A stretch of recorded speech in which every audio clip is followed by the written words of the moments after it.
আজ বানিয়েছি কাঁচা টমেটো দিয়ে ভর্তা। কাঁচা টমেটোগুলোকে ভালো করে ধুয়ে নিয়ে আমি ঝিরিঝিরি করে কেটে নিয়েছি। আর নিয়েছি একটা পেঁয়াজ আর কটা রসুন কোয়া দিয়ে তারপরে আমি ফ্রাই প্যানে তেল দিয়ে সর্ষে আর শুকনো লঙ্কা ফোড়ন দিয়েছি।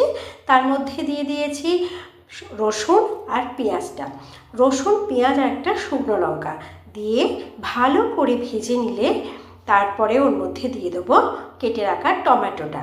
কেটে রাখা টমেটোটা ওর মধ্যে দিয়ে দিয়েছি।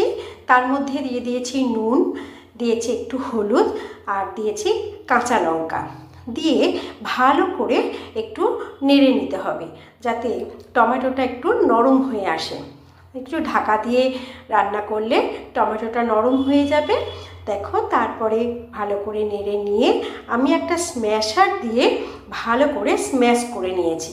তাহলে আর বেশি শিলে অনেকে বেটে করে, আমি স্ম্যাশার দিয়ে স্ম্যাশ করে নিয়েছি। ভালো করে সব স্ম্যাশ হয়ে গেছে, রসুন পেঁয়াজ কাঁচা লঙ্কা টমেটো সব একসাথে।